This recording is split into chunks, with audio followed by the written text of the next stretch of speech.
سعد بن معاذ رضی اللہ عنہ جو زخمی تھے، کعب بن اسد کے دروازے پر جا رکے اور دستک دی۔ کعب نے غلام کو بھیجنے کی بجائے خود دروازہ کھولا۔ سعد بن معاذ نے کہا، بنو قریظہ کے سردار، تیرے قبیلے کے بچے نے دیکھ لیا ہے کہ تیری بستی ہمارے گھیرے میں ہے۔ کیا تو کہہ سکتا ہے کہ تو نے وہ گناہ نہیں کیا جس کی سزا آج تیرے پورے قبیلے کو ملے گی؟ کیا تو نے سوچا نہیں تھا کہ بدعہدی کی سزا کیا ہے؟ کعب بن اسد نے ہارے ہوئے لہجے میں کہا، مجھے انکار نہیں، لیکن میں نے وہ گناہ کیا نہیں جو ابو سفیان مجھ سے کروانا چاہتا تھا۔ سعد بن معاذ نے کہا، اس لیے نہیں کیا کہ تو اس سے یرغمال میں اونچے خاندانوں کے آدمی کو مانگتا تھا۔ اس سے پہلے تو نے اسے کہہ دیا تھا کہ تیرا قبیلہ مدینہ کے ان مکانوں پر شبخون مارے گا جس میں ہماری عورتیں اور بچے تھے۔ تو نے ایک مخبر بھی بھیجا تھا، بدبخت انسان۔ تو نہ سوچ سکا کہ مسلمانوں کی ایک عورت بیدار ہوئی تو وہ یہودیوں کی شیطانیت کو صرف ایک ڈنڈے سے کچل دے گی۔ کعب بن اسد نے شکست خوردہ آواز میں کہا، میں جانتا ہوں تمہیں نعیم بن مسعود نے خبر دی ہے کہ میں نے تم سے بدعہدی کی ہے۔ تم یہ جان لو کہ یہ خبر غلط نہیں۔ میں نے جو کچھ کیا وہ اپنے قبیلے کی سلامتی کے لیے کیا۔ سعد بن معاذ نے کہا، اب اپنے قبیلے کے لیے سزا خود ہی مقرر کر لو۔ تو جانتا ہے کہ معاہدہ توڑنے والے قبیلے کو کیا تاوان دینا پڑتا ہے۔ اگر تو خود اپنی سزا کا فیصلہ نہیں کرتا تو بھی تجھے معلوم ہے کہ تیرے قبیلے کا انجام کیا ہوگا۔ کیا تو بنو قینقاع اور بنو نذیر کا انجام بھول گیا ہے؟ مجھے اس زخم کی قسم جو میں نے خندق کی لڑائی میں کھایا ہے، تیرے قبیلے کا انجام ان سے زیادہ برا ہوگا۔ کعب بن اسد نے کہا، ہاں سعد، میں جانتا ہوں میرے قبیلے کا انجام کیا ہوگا۔ ہمارے بچے اور ہماری عورتیں بھی ختم ہو جائیں گی۔ میرا فیصلہ یہ ہے کہ معاہدے کے مطابق میرے قبیلے کے تمام مردوں کو قتل کر دو اور ہماری عورتوں اور ہمارے بچوں کو اپنے ساتھ لے جاؤ۔ وہ زندہ تو رہیں گے۔ سعد بن معاذ نے کہا، صرف زندہ نہیں رہیں گے، وہ خدا کے سچے نبی صلی اللہ علیہ وسلم کی رحمت کی بدولت باعزت زندگی بسر کریں گے۔ اپنے تمام آدمیوں کو باہر نکالو۔ سعد بن معاذ رضی اللہ عنہ واپس آ گئے۔ انہوں نے رسول کریم صلی اللہ علیہ وآلہ وسلم سے کہا، یا رسول اللہ، بنو قریظہ نے اپنی سزا خود مقرر کی ہے۔ ان میں جو آدمی لڑنے کے قابل ہیں انہیں قتل کر دیا جائے اور عورتوں، بچوں اور بوڑھوں کو اپنی تحویل میں لے لیا جائے۔ سب نے دیکھا کہ بنو قریظہ کے لوگ قلعے سے باہر آ رہے تھے۔ محاصرے میں سے کسی کو بھاگ نکلنے کا موقع نہ ملا۔ مورخوں نے لکھا ہے کہ یہودیوں کی تاریخ فتنہ و فساد اور بدعہدی سے بھری پڑی ہے۔ اسے خدا کی دھتکاری ہوئی قوم کہا گیا تھا۔ ان کے ساتھ جس نے بھی نرمی برتی اسے یہودیوں نے نقصان پہنچایا۔ چنانچہ بنو قریظہ کو بخش دینا بڑی خطرناک حماقت تھی۔ مسلمانوں نے اس قبیلے کے ایسے تمام آدمیوں کو قتل کر دیا جو لڑنے کے قابل تھے اور بوڑھوں، عورتوں اور بچوں کو اپنی تحویل میں لے لیا۔ دو مورخین نے لکھا ہے کہ رسول کریم صلی اللہ علیہ وسلم نے بنو قریظہ پر فوج کشی کی تو یہودیوں نے بڑا سخت مقابلہ کیا۔ مسلمانوں نے 25 روز بنو قریظہ کو محاصرے میں لیے رکھا۔ آخر یہودیوں نے رسول اکرم صلی اللہ علیہ وسلم کو پیغام بھیجا کہ سعد بن معاذ کو ان کے پاس صلح کی شرائط طے کرنے کے لیے بھیجا جائے۔ چنانچہ سعد بن معاذ گئے اور یہ فیصلہ کر آئے کہ بنو قریظہ کے آدمیوں کو قتل کر دیا جائے اور ان کی عورتوں اور بچوں کو مال غنیمت میں لے لیا جائے۔ جن یہودیوں کو قتل کیا گیا ان کی تعداد 400 تھی۔ زیادہ تر مورخوں نے لکھا ہے کہ بنو قریظہ نے مقابلہ نہیں کیا اور اپنے کیے کی سزا پانے کے لیے قلعے سے نکل آئے۔ مدینے میں یہودیوں کے قتل عام کے ساتھ یہ ذکر دلچسپی سے خالی نہ ہوگا کہ اس سے پہلے مسلمانوں نے یہودیوں کے دو قبیلوں بنو نذیر اور بنو قینقاع کو ایسی ہی بدعہدی اور فتنہ پردازی پر ایسی ہی سزا دی تھی۔ ان قبیلوں کے بچے کچے یہودی شام کو بھاگ گئے تھے۔ شام میں ایرانیوں کی حکومت تھی۔ ایک عیسائی بادشاہ ہرقل نے حملہ کر کے شام پر قبضہ کر لیا۔ یہودیوں نے اس کے ساتھ بھی بدعہدی کی۔ ادھر مدینہ میں مسلمان بنو قریظہ کو قتل کر رہے تھے، ادھر ہرقل بنو نذیر اور بنو قینقاع کا قتل عام کر رہا تھا۔ ایک حدیث ہے جو حضرت عائشہ رضی اللہ تعالی عنہا کے حوالے سے ہشام بن عروہ نے بیان کی ہے کہ سعد بن معاذ رضی اللہ عنہ کے فیصلے کو رسول کریم صلی اللہ علیہ وسلم نے قبول فرما لیا اور بنو قریظہ کے یہودیوں کو قتل کر دیا۔ ہشام بن عروہ نے یہ بھی کہا ہے کہ ان کے والد بزرگوار نے انہیں یہ واقعہ سنایا تھا کہ سعد بن معاذ رضی اللہ عنہ کو سینے میں برچھی لگی تھی۔ جب بنو قریظہ کو سزا دی جا چکی تو رسول اللہ صلی اللہ علیہ وآلہ وسلم کے حکم سے سعد بن معاذ کے لیے مسجد کے قریب ایک خیمہ لگا کر اس میں انہیں رکھا گیا تاکہ ان کے زخم کی دیکھ بھال آسانی سے ہوتی رہے۔ سعد بن معاذ رضی اللہ عنہ اس خیمے میں لیٹ گئے لیکن اٹھ بیٹھے اور انہوں نے خدا سے دعا مانگی کہ ان کی ایک ہی خواہش ہے کہ ہر اس قوم کے خلاف لڑیں جو اللہ کے رسول صلی اللہ علیہ وسلم کو سچا نبی نہیں سمجھتی، مگر لڑائی ختم ہو چکی ہے۔ انہوں نے خدا سے التجا کی کہ اگر میرے نصیب میں کوئی اور لڑائی لڑنی ہے تو مجھے اس میں شریک ہونے کے لیے زندگی عطا فرما۔ اگر یہ سلسلہ ختم ہو گیا ہے تو میرے زخم کو کھول دے کہ میں تیری راہ میں جان دے دوں۔ سعد بن معاذ رضی اللہ عنہ کی یہ دعا 3-4 آدمیوں نے سنی تھی، لیکن انہوں نے اسے اہمیت نہیں دی تھی۔ صبح کسی نے دیکھا کہ سعد بن معاذ رضی اللہ عنہ کے خیمے سے خون بہہ بہہ کر باہر آ رہا تھا۔ خیمے میں جا کر دیکھا سعد بن معاذ رضی اللہ عنہ شہید ہو چکے تھے۔ انہوں نے خدا سے شہادت مانگی تھی، خدا نے ان کی دعا قبول کر لی، ان کے سینے کا زخم کھل گیا تھا۔ بنو قریظہ کی تباہی کی خبر مکہ پہنچی تو سب سے زیادہ خوشی ابو سفیان کو ہوئی۔ ابو سفیان نے کہا، خدا کی قسم، بنو قریظہ کو اس بدعہدی کی سزا ملی ہے جو اس کے سردار کعب بن اسد نے ہمارے ساتھ کی۔ اگر اس کا قبیلہ مدینہ پر شبخون مارتا رہتا تو فتح ہماری ہوتی اور ہم بنو قریظہ کو موت کی بجائے مال غنیمت دیتے۔ کیوں خالد، کیا بنو قریظہ کا انجام برا نہیں ہوا؟ ابو سفیان نے پوچھا۔ خالد نے کہا، مدینے سے پسپائی کا دکھ اتنا زیادہ ہے کہ بڑی سے بڑی خوشی بھی میرا یہ دکھ ہلکا نہیں کر سکتی۔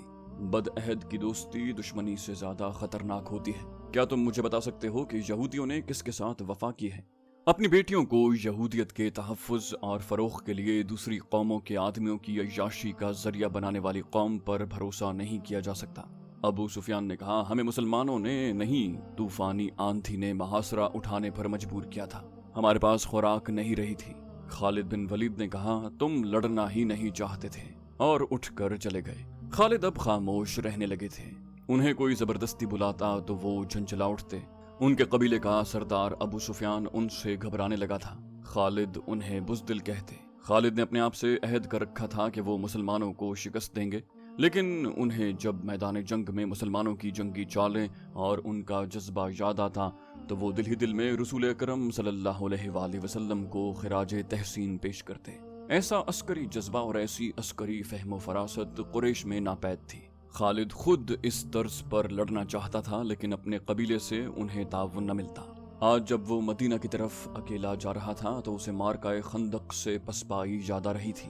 اسے غصہ بھی آ رہا تھا اور وہ شرمسار بھی ہو رہا تھا۔ اسے یاد آ رہا تھا کہ اس نے 1 سال کس طرح گزارا تھا۔ وہ مدینے پر ایک اور حملہ کرنا چاہتا تھا، لیکن اہل قریش مدینہ کا نام سن کر دبک جاتے۔ آخر اسے اطلاع ملی کہ مسلمان مکہ پر حملہ کرنے آ رہے ہیں۔ اسے یہ خبر ابو سفیان نے سنائی تھی۔ مسلمان مکہ پر حملہ کرنے صرف اس لیے آ رہے ہیں کہ ہم نے ثابت کر دیا ہے کہ قبیلہ قریش محمد صلی اللہ علیہ وسلم سے ڈرتا ہے۔ خالد نے ابو سفیان سے کہا، کیا تم نے اپنے قبیلے کو کبھی بتایا ہے کہ مسلمان مکہ پر حملہ کر سکتے ہیں؟ کیا قبیلہ حملہ روکنے کے لیے تیار ہے؟ ابو سفیان نے کہا، اب اس بحث کا وقت نہیں کہ ہم نے کیا کیا اور کیا نہیں۔ مجھے اطلاع دینے والے نے بتایا ہے کہ مسلمانوں کی تعداد تقریباً 1,500 ہے۔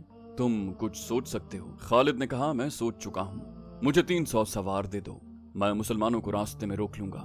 میں کرالخیم کی پہاڑیوں میں گھات لگاؤں گا، وہ اسی درے سے گزر کر آئیں گے، میں انہیں ان پہاڑیوں میں بکھیر کر ماروں گا۔ ابو سفیان نے کہا، تم جتنے سوار چاہو لے لو اور فوراً روانہ ہو جاؤ، ایسا نہ ہو کہ وہ درے سے گزر آئیں۔ خالد کو آج یاد آ رہا تھا کہ اس خبر نے اس کے جسم میں نئی روح پھونک دی۔ اس نے اسی روز 300 سوار تیار کر لیے۔ مسلمانوں کی تعداد 1400 تھی، ان میں زیادہ تر نفری پیادہ تھی۔ خالد خوش تھا کہ اپنے سواروں کی قیادت اس کے ہاتھ میں ہے۔ اب ابو سفیان اس کے سر پر سوار نہیں تھا، سب فیصلے اسے خود کرنے تھے۔ وہ مسلمانوں کو فیصلہ کن شکست دینے کے لیے روانہ ہو گیا۔ خالد کچھ دیر آرام کر کے اور گھوڑے کو پانی پلا کر چل پڑا۔ اس نے گھوڑے کو تھکنے نہیں دیا تھا۔ مکہ سے گھوڑا آرام آرام سے چلتا آیا تھا۔ خالد بن ولید بڑی مضبوط شخصیت کا انسان تھا۔ اس کے ذہن میں خواہشیں کم اور ارادے زیادہ ہوا کرتے تھے۔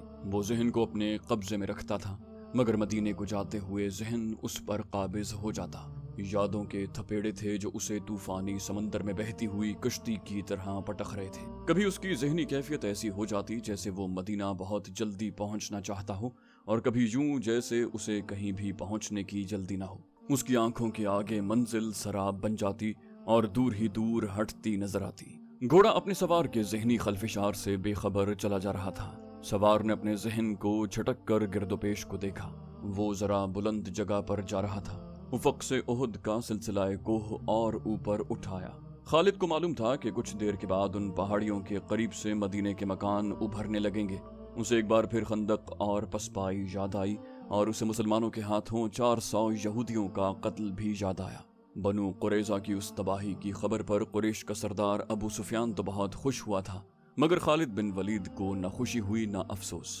خالد بن ولید کو خیال آیا قریش یہودیوں کی فریب کاریوں کا سہارا لے کر محمد صلی اللہ علیہ وسلم کے پیروکاروں کو شکست دینا چاہتے ہیں۔ اس نے اپنے ماتھے پر ہاتھ پھیرا جیسے اس خیال کو ذہن سے صاف کر دینا چاہتا ہوں۔ اس کا ذہن پیچھے ہی پیچھے ہٹتا جا رہا تھا۔ گھنٹیوں کی مترنم آوازیں اسے ماضی سے نکال لائیں۔ اس نے دائیں بائیں دیکھا، بائیں طرف وسیع نشیب تھا۔ خالد اوپر اوپر جا رہا تھا۔ نیچے 4 اونٹ چلے آ رہے تھے۔ اونٹ ایک دوسرے کے پیچھے تھے۔ ان کے پہلو میں ایک گھوڑا تھا۔ اونٹوں پر 2 عورتیں، چند بچے اور 2 آدمی سوار تھے۔ اونٹوں پر سامان بھی لدا ہوا تھا۔ گھڑ سوار بوڑھا آدمی تھا۔ اونٹ کی رفتار تیز تھی۔ خالد نے اپنے گھوڑے کی رفتار کم کر دی۔ اونٹوں کا یہ مختصر سا قافلہ اس کے قریب آ گیا۔ بوڑھے گھڑ سوار نے اسے پہچان لیا۔ بوڑھے نے بازو بلند کر کے لہرایا، تمہارا سفر آسان ہو ولید کے بیٹے، نیچے آ جاؤ، کچھ دور اکٹھے چلیں گے۔ خالد نے گھوڑے کی لگام کو ایک طرف جھٹکا دیا اور ہلکی سی ایڑ لگائی۔ گھوڑا نیچے اترا۔ خالد نے اپنا گھوڑا بوڑھے کے گھوڑے کے پہلو میں لے جا کر خوشی کا اظہار کیا اور کہا، ابو جریج، اور یہ سب تمہارا خاندان ہے؟ ابو جریج نے کہا، ہاں، یہ میرا خاندان ہے۔ اور تم خالد بن ولید کدھر کا رخ کیا ہے؟ مجھے یقین ہے کہ مدینے کو نہیں جا رہے۔ مدینے میں تمہارا کیا کام؟ یہ قبیلہ غطفان کا ایک آدمی تھا جو نقل مکانی کر کے کہیں جا رہا تھا۔ ابو جریج نے خود ہی کہہ دیا تھا کہ خالد مدینہ تو نہیں جا رہا، تو خالد نے اسے بتانا مناسب بھی نہ سمجھا۔ ابو جریج نے کہا، اہل قریش کیا سوچ رہے ہیں؟ کیا یہ صحیح نہیں کہ محمد صلی اللہ علیہ وسلم کو لوگ نبی مانتے ہی چلے جا رہے ہیں؟ کیا ایسا نہیں ہوگا کہ ایک روز مدینے والے مکہ پر چڑھ دوڑیں گے اور ابو سفیان ان کے آگے ہتھیار ڈال دے گا؟ خالد بن ولید نے کہا، سردار اپنی شکست کا انتقام لینا ضروری نہیں سمجھتا، وہ ہتھیار ڈالنے کو بھی برا نہیں سمجھے گا۔ کیا تمہیں یاد نہیں کہ ہم سب مل کر مدینے پر حملہ کرنے گئے تھے؟ تو مدینہ والوں نے اپنے ارد گرد خندق کھود لی تھی۔ خالد نے کہا، ہم خندق پھلانگ سکتے تھے، میں خندق پھلانگ گیا تھا، اکرمہ بھی خندق کے پار چلا گیا تھا، مگر ہمارا لشکر جس میں تمہارے قبیلے کے جنگجو بھی تھے دور کھڑا تماشا دیکھتا رہا۔ مدینے سے پسپا ہونے والا سب سے پہلا آدمی ہمارا سردار ابو سفیان تھا۔ ابو جریج نے کہا، میرے بازو میں طاقت نہیں رہی ابن ولید۔ اس نے اپنا ایک ہاتھ آگے کیا جو ضعیفی سے کانپ رہا تھا، بولا، میرا جسم ذرا سا بھی ساتھ دیتا تو میں بھی اس مارکے میں اپنے قبیلے کے ساتھ ہوتا۔ اس روز میرے آنسو نکل آئے تھے جس روز میرا قبیلہ مدینے سے پسپا ہو کر لوٹا تھا۔ اگر کعب بن اسد دھوکہ نہ دیتا اور مدینے پر 3-4 شب خون مار دیتا تو فتح یقیناً تمہاری ہوتی۔ خالد جھنجھلا اٹھا۔ اس نے ابو جریج کو قہر کی نظروں سے دیکھا اور چپ رہا۔ ابو جریج نے پوچھا، کیا تم نے سنا تھا کہ یوحاوا یہودن نے تمہارے قبیلے کے ایک آدمی جرید بن مسیب کو محمد صلی اللہ علیہ وسلم کے قتل کے لیے تیار کر لیا؟ خالد بن ولید نے کہا، ہاں سنا تھا، اور مجھے یہ کہتے ہوئے شرم آتی ہے کہ جرید بن مسیب میرے قبیلے کا آدمی تھا۔ ابو جریج نے پوچھا، کہاں ہے وہ؟ خالد نے کہا، وہ 1 سال سے زیادہ عرصہ گزر گیا ہے، اس کا پتہ نہیں چلا۔ میں نے سنا تھا کہ یوحاوا یہودن اسے اپنے ساتھ یہودی جادوگر لیس بن موشان کے پاس لے گئی تھی اور اس نے جرید کو محمد صلی اللہ علیہ وسلم کے قتل کے لیے تیار کیا تھا، مگر مسلمانوں کی تلواروں کے سامنے لیس بن موشان کا جادو جواب دے گیا۔ جرید بن مسیب مسلمانوں کے ہاتھوں قتل ہو گیا۔ بنو قریظہ میں سے زندہ بھاگ جانے والے صرف 2 تھے، لیس بن موشان اور یوحاوا۔ ابو جریج نے کہا، اب صرف ایک زندہ ہے، لیس بن موشان، صرف لیس بن موشان زندہ ہے۔ خالد نے پوچھا، اور جرید اور یوحاوا؟ ابو جریج نے کہا، وہ بدروہیں بن گئے تھے، میں تمہیں ان کی کہانی سنا سکتا ہوں۔ تم نے یوحاوا کو دیکھا تھا؟ وہ مکہ کی ہی رہنے والی تھی۔ اگر تم کہو گے کہ اسے دیکھ کر تمہارے دل میں ہلچل نہیں ہوئی تھی اور تم اپنے اندر حرارت سی محسوس نہیں کرتے تھے تو خالد میں کہوں گا کہ تم جھوٹ بول رہے ہو۔ کیا تمہیں کسی نے نہیں بتایا تھا کہ مدینہ پر حملے کے لیے غطفان اہل قریش سے کیوں جا ملا تھا، اور دوسرے قبیلے کے سرداروں نے کیوں ابو سفیان کو اپنا سردار تسلیم کر لیا تھا؟ یہ یوحاوا اور اس جیسی 4 یہودنوں کا جادو چلا تھا۔ گھوڑے اور اونٹ چلے جا رہے تھے۔